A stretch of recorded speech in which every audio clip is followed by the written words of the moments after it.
में तो वो भी कान खोलकर सुन ले। सेंसर बोर्ड में भी सत्ता के लोग बैठे हैं और सत्ता में वो मनोज मुंतशिर को ही आगे ढकेल दिया गया है। अगर जो हमेशा से सनातन धर्म को टारगेट करता आया है और हिंदुओं को टारगेट करता आया है, तो संदेश पहुंचाना कि सनातनी हिंदू अब जाग चुका है। इस प्रकार का कोई भी कृत्य सनातनी हिंदू बर्दाश्त नहीं करेगा और इसका प्रतिकार करेगा। आदिपुरुष मूवी को लेकर पूरे देश में एक ऐसा माहौल बना है जहां पर लोग आदिपुरुष में जो चीजें, जो कंटेंट यूज किया गया है, जिस तरीके से स्क्रिप्ट बनाई गई है, उसको लेकर मनोज मुंशी शुक्ला को लेकर क्रिटिसाइज किया जा रहा है, उसकी पूरी टीम को क्रिटिसाइज किया जा रहा है। और इस संबंध में आपने देखा कि नालासोपारा शहर मुंबई से सटा हुआ शहर, जहां पर कैपिटल मॉल में जो हिंदूवादी संगठन है, हिंदूवादी संगठन राष्ट्र प्रथम, उनकी टीम ने किस तरीके से वहां पे विरोध किया और लोगों को जागरूक करने का काम किया है। इस विषय पर बात करने के लिए हमारे पास सुकुमार पांडे जी हैं, जिन्होंने कल इस मॉल में जाकर लोगों को जागरूक करने का काम किया है और लोगों से क्या कुछ अपील किया है, उस बारे में हम बात करेंगे। हमारे साथ हैं सुकुमार पांडे जी। क्या सुकुमार जी बताइए, क्या आपका मेन मूल क्या, कल का क्या उद्देश्य था और क्या मैसेज था आपको लोगों के लिए? देखिए, कल का हमारा उद्देश्य एक ही था। बॉलीवुड पिछले काफ़ी वर्षों से सनातनी विचारधारा के खिलाफ कुछ न कुछ इस प्रकार का अभद्र विषय, इस प्रकार के देवी देवताओं का अपमान करते हुए कुछ न कुछ मूवी, कुछ न कुछ इस तरीके से चलचित्र लेकर के आता है। तो उसी कड़ी में ये जो मूवी थी आदिपुरुष, तो उसमें भी कुछ कई सारे ऐसे आपत्तिजनक दृश्य थे, कई सारे ऐसे डायलॉग्स थे, दृश्य थे, तो उनका विरोध करना और ये संदेश पहुंचाना कि सनातनी हिंदू अब जाग चुका है। इस प्रकार का कोई भी कृत्य सनातनी हिंदू बर्दाश्त नहीं करेगा और इसका प्रतिकार करेगा। ये संदेश देने के लिए कल हमने वहां पर विरोध प्रदर्शन किया। देखिए, बॉलीवुड में ये बहुत पुराना ट्रेंड है कि हिंदू धर्म के कंटेंट उठाना, उसको मॉडिफाई कर लेना। चूंकि पुराने समय में देखा गया कि लोग इसका विरोध नहीं करते थे, उसको एक्सेप्ट करते थे, लेकिन आज का युवा कहीं ना कहीं इसका प्रतिरोध करता है, विरोध करता है और आवश्यकता से ऊपर जाके उस तरीके का विरोध करता है जिससे फर्क पड़े। नॉर्मली बॉलीवुड पे विरोध नहीं, मतलब इस विरोध का कोई फर्क नहीं पड़ता था। आप क्या कहेंगे, इस पे फर्क पड़ा है? देखिए, बिल्कुल फर्क पड़ा है। हमारे संतों ने बहुत जन जागृति करी है। संतों के माध्यम से और इस संतों की विचारधारा के माध्यम से ही हम जैसे जो हिंदुत्व के लिए कार्य करने वाले, अपने राष्ट्र धर्म के लिए कार्य करने वाले कार्यकर्ता हैं, हमारी विचारधारा में वो चीज़ आई है। तो आज हमारे पास वो विवेक है, सत्संग के माध्यम से हमारे पास वो विवेक है कि उचित और अनुचित में हम फर्क महसूस कर सकते हैं और अनुचित चीज़ों का विरोध करना है, ये हमारे संस्कारों में है और ये हमारी संतों के माध्यम से हमें ये कृपा मिली है और हम इसका बिल्कुल विरोध कर रहे हैं। देखिए, पूरी टीम में कई तरीके के लोग हैं। इसमें एक मनोज शुक्ला जी हैं, जिन्होंने कहा कि मैंने 4500 डायलॉग्स लिखे हैं। 4-5 डायलॉग्स पे इतना ज़्यादा लोग आक्रोशित हो रहे हैं, उस पर क्या कहें? मैं तो ये कहूँगा कि मनोज शुक्ला जी को तो हम बड़ा विद्वान समझते थे और विद्वान व्यक्ति के नाते हम उनका बड़ा सम्मान करते थे, पर उनसे बड़ी चूक हो गई है। अभी उन्हें समझ में नहीं आ रहा है कि फिल्म के प्रोड्यूसर्स ने, डायरेक्टर ने उन्हें बलि का बकरा बना करके इस्तेमाल किया है।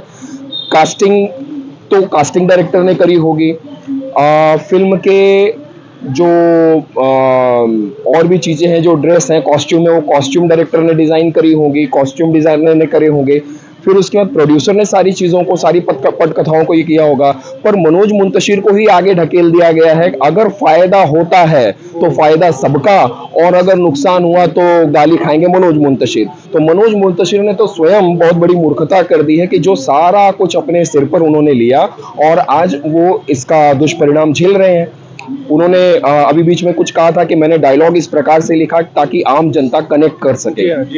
35 वर्ष पुराना रामायण सीरियल जब लॉकडाउन के समय में फिर से दिखाया गया तो छोटे से बच्चे से लेकर के बुजुर्ग से लेकर के छोटे बच्चे तक सब उससे कनेक्ट हुए। तीन पीढ़ियां पूरी कनेक्ट हुई उससे। तो अब ये कौन सा ऐसा कनेक्शन था जो मनोज मुंतशिर जी दिखाना चाहते थे, ऐसे जिनको मुंबई की भाषा में छपरी डायलॉग कहते हैं, वो छपरी भाषा में कौन सा कनेक्शन जोड़ना चाहते थे मनोज मुंतशिर जी, हमें तो नहीं समझ में आया। क्या इस समाज में बहुत छपरी हैं? अब बिल्कुल ऑब्वियसली, और समाज में है नहीं, बॉलीवुड में तो है, ये समझ में आ गया है। बॉलीवुड में ऐसे लेकिन मनोज ने जिस तरीके से कहा कि आज की युवा पीढ़ी से जोड़ना चाह रहे थे, और आपने उदाहरण दिया कि लॉकडाउन में बहुत सारे लोग जो हैं 3 पीढ़ियां एक साथ बैठ कर रामायण को देखी और अप्रिशिएट की, यहाँ तक कि रील्स बनाने में बच्चे जो है वो उस कंटेंट को यूज़ करने लगे, धर्म को जोड़ के यूज़ करने लगे, जहाँ पे लोग असली चीज़ें बनाते थे। तो ये कहीं दिग्भ्रमित है क्या मनोज शुक्ला जी? बिल्कुल दिग्भ्रमित है, और दिग्भ्रमित ही नहीं है, मुझे तो लगता है कि बड़े सिस्टमैटिक तरीके से इन्हें बेवकूफ बनाया गया है। अब वो चाहे अर्थ के लालच में बेवकूफ बने हो या जो भी उनकी मजबूरी रही हो, या मुझे पता नहीं कि किस कारण से वो इतने विद्वान व्यक्ति होकर के ऐसी मूर्खतापूर्ण कार्य उनसे हो गए, मुझे तो समझ में नहीं आता है। पर ये जो भी उन्होंने किया है, ये सारा कुछ, ये सारा ढींगरा उन्होंने खुद अपने पैर पे कुल्हाड़ी आप मारने लोगों के का प्रदर्शन के बाद फिर से मनोज जी ने मुंबई पुलिस से सुरक्षा मांग ली, पुलिस ने दे भी दिया है, तो ये डर को क्या कहेंगे? देखिए, अगर ऐसा डर होता है तो ऐसा डर होना चाहिए, अच्छी बात है ऐसा डर होना। जो लोग सनातन धर्म को, जो लोग हमारे साधु संतों का अपमान करते हैं, जो हमारे देवी देवताओं का अपमान करते हैं, हमारे पूजा स्थलों का अपमान करते हैं, ऐसे लोगों के मन में भय होना चाहिए। और ये भय केवल मनोज मुंतशिर के ही हृदय में नहीं होना चाहिए, ये भय उस बॉलीवुड में कार्यरत हर व्यक्ति के अंदर होना चाहिए जो हमेशा से सनातन धर्म को टारगेट करता आया है और हिंदुओं को टारगेट करता आया है। तो मनोज शुक्ला भी तो ब्राह्मण है। देखिए, मनोज शुक्ला ब्राह्मण है, लेकिन उनके कृत्य जो उन्होंने किए, मुझे तो बड़ा आश्चर्य हो रहा है कि ब्राह्मण होते हुए भी वो इस तरह से कैसे कर सकते हैं। और चलिए ठीक है, अगर उन्होंने गलती कर भी दी तो उन्हें इस गलती का क्षमा प्रार्थना करना चाहिए, क्षमा याचना करनी चाहिए और नए सिरे से शुरुआत करनी चाहिए। और ऐसे लोगों का संग छोड़ना चाहिए उन्हें, कि जिसके माध्यम से वो खुद उन्हें इतना सम्मान अभी तक प्राप्त था। राष्ट्रवादियों के बीच में, सनातनवादियों के बीच में उनकी एक अलग छवि थी, आज उन्होंने खुद वो अपने हाथ से उसको धूमिल कर लिया है। तो आप क्या कहेंगे अभी फिर से बॉलीवुड के लिए क्या संदेश है? राष्ट्र प्रथम ने जिस तरीके से कल विरोध किया, आज पूरे देश में, पूरे विश्व में ये मैसेज गया, और आप क्या कहेंगे अभी उनके लिए क्या संदेश है? देखिए, मैं सबसे पहले तो ये कहना चाहूंगा, अभी आपसे ही चर्चा हो रही थी तो पता चला, देखिए भगवान श्री रामचंद्र, ये पूरे विश्व में हमारे जो प्रभु श्री रामचंद्र हैं, वो ऐसे एक भगवान है, एकमात्र ऐसे देवता हैं, एक महापुरुष, चाहे आप महापुरुष तो नहीं कहूँगा, हमारे ईश्वर हैं, एकमात्र ऐसे ईश्वर हैं जिनको कोर्ट ने भी सर्टिफाई कर दिया है।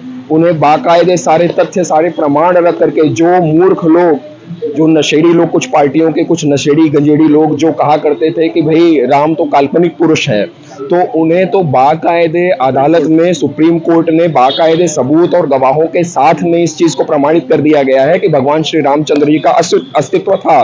पूरे विश्व में किसी देवी देवता का या किसी धर्म स्थल का इस प्रकार से प्रमाण नहीं दिया गया जैसा कि भारत में राम जी का दिया गया है। ऐसे राम जी का अपमान आदि पुरुष फिल्म में जिस प्रकार से किया गया है, रावण भगवान श्री रामचंद्र जी के सामने सीता जी को ले जाता है और रामचंद्र जी कुछ नहीं कर पाते, इस प्रकार का बहुत ज्यादा छेड़छाड़ करी गई, बहुत ज्यादा छेड़छाड़।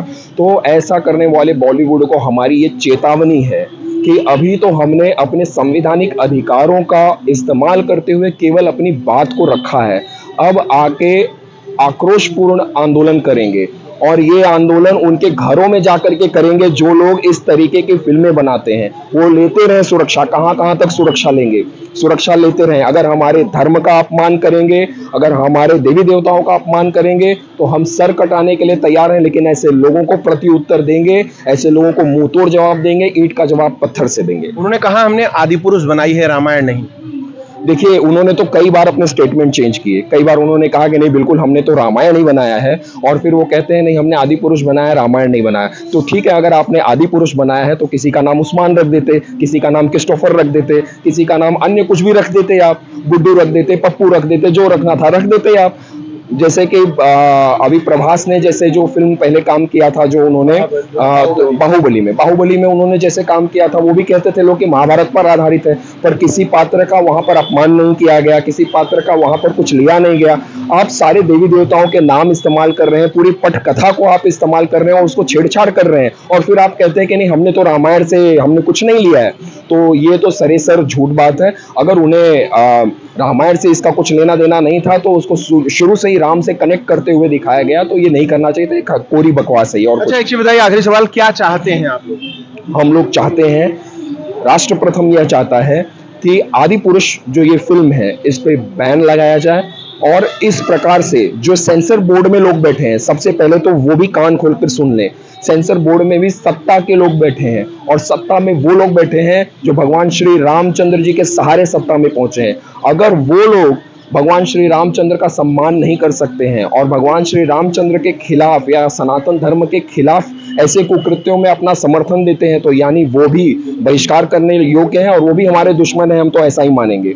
तो ऐसे लोगों को भी चेतावनी है कि इस तरह की फिल्मों को आगे पास न करें, वरना इसका दंड भुगतने के लिए उन्हें भी तैयार रहना होगा। यानी आप कहना चाहते हैं आगे वाले चुनाव में भी उनके वोट पे फर्क पड़ सकता है हिंदुओं के? बिल्कुल पड़ सकता है। जनता समझदार हो गई है, सनातनी हिंदू समझदार हो गया है और हमने इतने धोखे खाए हैं, हमने अपने पीठ में इतने खंजर भूखे हुए मिले हैं हमें कि अब हिंदू सतर्क है, समझदार है, सतर्क है और अपनी सुरक्षा के लिए अगर सरकारें हमारी सुरक्षा नहीं करती, हमारे विचारधारा का सम्मान नहीं करती, तो क्या करना उसके लिए तैयार है। अब हिंदू वो नहीं है कि जो कहते थे कि जो राम के हित में जो राम का नाम लेगा वो सत्ता पर राज करेगा, अब वो नहीं चलेगा। अब जो सनातन धर्म के हित में कार्य करेगा, अब उसकी वो सत्ता पर बैठेगा। अब जो राम के हित में कार्य करेगा वो सत्ता पर बैठेगा। नाम लेकर इस्तेमाल करके सत्ता में बैठने वाले लोग हमें नहीं चाहिए, कार्य करने वाले लोग चाहिए। बहुत बहुत धन्यवाद शिव कुमार जी। तो आपसे बात कर रहे थे शिव कुमार पांडे जी राष्ट्र प्रथम से, जिन्होंने कल आपने देखा कि किस तरीके से इस आदिपुरुष फिल्म को लेकर इन लोगों ने वहां पे अपनी आवाज बुलंद की और उन परिवारों को भी धिक्कारा जो 400-500 रुपए एक व्यक्ति के लिए खर्चा करके आए थे और अपने धर्म का उपहास देखने के लिए आए थे। खैर फिलहाल हमसे जुड़ने के लिए आप सभी का धन्यवाद, आभार। देखते रहिए मेट्रो सिटी समाचार। मेट्रो सिटी समाचार पर विज्ञापन हेतु संपर्क करें 8847744777।